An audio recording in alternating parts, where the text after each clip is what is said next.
शुक्ला जी नमस्कार।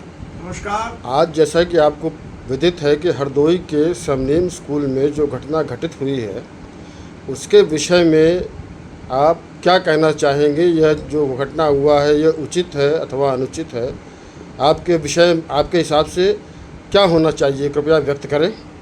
देखिए, वास्तव में ये इस मामला जो है हरदोई में जो घटित हुआ है परसों से है। एक प्राइवेट स्कूल है, न्यू सबनम या न्यू सबनीम स्कूल का नाम है।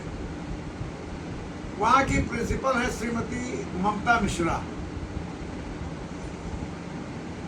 जो मुद्दा था उस मुद्दे से हटकर जो कार्रवाई हुई पुलिस के द्वारा और सरकार के द्वारा, वो उस मुद्दे से ध्यान हटा देती है और नए विषयों को जोड़ देती है। वास्तव में जो मूल मुद्दा था वो गौड़ बन गया और अन्य विषय सामने आ गए।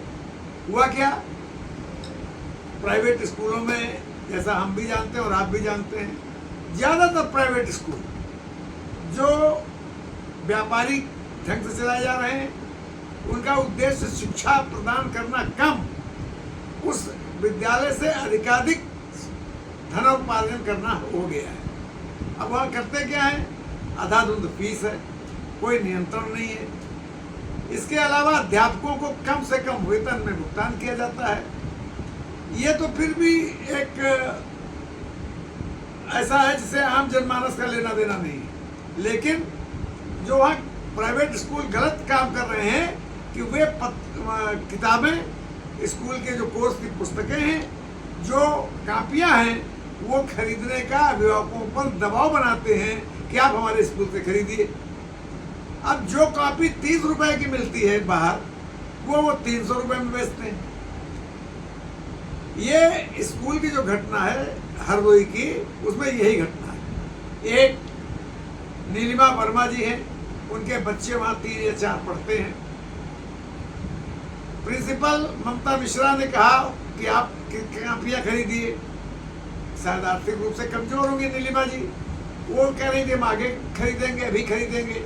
इसी बात को लेकर दोनों में बहस हुई और एक ही बार में 10 बार ममता मिश्रा ने नीरजा वर्मा को शटअप शटअप शटअप बोला। घटना ये हुई है। अब इसमें होना क्या चाहिए, इसमें अगर कार्रवाई शासन को या पुलिस को करना था तो उसको जिस धारा में केस दर्ज किया गया वो धारा में न करके स्कूल में गलत आचरण का अभियोग लगाकर स्कूल पर कार्रवाई करनी थी। प्रिंसिपल पर भी कार्रवाई होती, स्कूल बंद हो जाता, स्कूल की मान्यता रद्द हो जाती कि आप अभिभावकों को गलत दबाव डालकर कापी किताब खरीदने के विवश कर रहे हैं। लेकिन इस पूरे प्रकरण को, यह समस्या केवल लखनऊ हरदोई की नहीं है, पूरे हिंदुस्तान की प्राइवेट स्कूलों में समस्या है। इस समस्या से ध्यान हटा दिया गया और किया क्या गया, शायद धारा 352 कोई धारा है जिसमें 5 साल की सजा है, वो धारा लगा दी गई। SC/ST एक्ट लगा दिया गया। एक ब्राह्मण प्रधानाचार्य द्वारा एक हरिजन SC अभिभावक को अपमानित करने का वो लगा दिया गया। यानी जो मुख्य मुद्दा था, स्कूलों की जो गलत हरकतें हो रही हैं उनको छिपाते हुए एक नई विवाद का विषय बना दिया गया। यहाँ SC/ST एक्ट का कोई मतलब नहीं था। अपमानित करने का तो सट्टा बोलना या अपमान करना है किसी अभिभावक का, उस पर आप अपमानित करने के मुद्दे पे कार्रवाई कर रहे थे। लेकिन मूल विषय को दबा दिया गया और नए विवाद के उत्पन्न करने के लिए समाज के में 2 वर्गों को, यानी ब्राह्मण वर्सेस हरिजन बनाने का प्रयास कर दिया गया। अब इससे क्या होगा, इससे जो स्कूल कॉलेज किताबें बेच रहे हैं, कापियां बेच रहे हैं दुगने तिगुने चौगुने दामों पे, उसकी चर्चा बंद हो गई।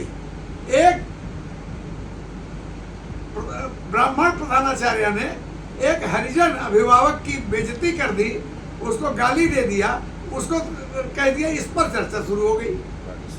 यानी मूल विषय से हम हट गए और आ गए किस पे, इन विषयों। इस विषय पे मेरी कई वकीलों से बात हुई, सिविल के जाने माने वकील, हमसे हमारी बात हुई। जितेंद्र लाल एडवोकेट से बात हुई,